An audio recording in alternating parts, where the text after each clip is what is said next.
OML. Okay. Jamani, nimwambia nitakuja huko. Tulia hapo hapo. Yaani leo sihitaji mjadala na wewe, sihitaji kikao. Mzee, kama ilivyokuagiza. Dada, kwa mujibu wa mahakama, leo ndio ilikuwa tarehe ya mwisho ili tuweze kumaliza hii kesi ili ndugu apate stahiki zake, lakini haukutokea. Sasa mahakama imetoa masaa 24 ili uweze kubomoa nyumba yako, huyu ndugu apewe kiwanja chake au mlipe stahiki zake kama fidia ya usumbufu. Shika barua yako. OML. Kwa mke wangu umejenga. Dumebwege linaonekana limefichwa hili. Masaa 24 akipita. Nachokifanya usije ukanilaumu. Nabomoa nyumba yako utajua mwenyewe. Chichoke. Basi pole, nenda pambana ukagomboe nyumba yako.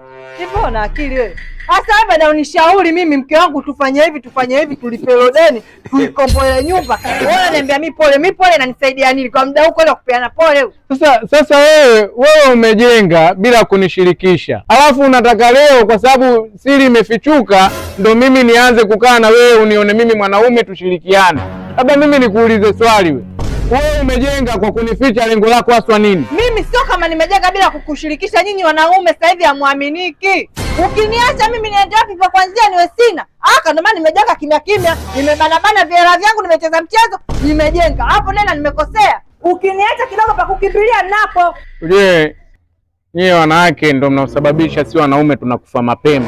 Nyie ndio mnafanya sasa hivi watu waone ukimwambia swala la ndoa anakuwa anaona kama unamtukana kwa sababu ya aina ya wanawake wa aina yako. Sasa hivi nyie hamwende kwenye ndoa kwa ajili ya maendeleo ya ndoa, bali mnaenda kwenye ndoa kwa ajili ya kwenda kuchuma. Hivi leo unaenda unajenga unashindwa kunishirikisha mimi, manake wewe mimi si adui yangu wewe. Kwa sababu mimi mbona mipango yote hapa ndani na kushirikisha wewe mke wangu?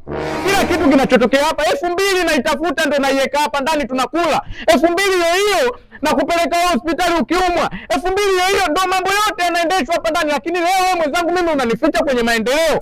Shida yako nini? Sasa kwa nini mimi vya kwangu mimi vya kwetu wote mimi na wewe, alafu vya kwao unaficha? Unamfichia nani? Babangu anaijua, mamangu anaijua, ndugu zangu wote wanajua. Kasoro wewe tu na ndugu zako ndo niliwaficha. Sasa kama wazazi wako wanajua, basi sasa uchague moja hapa.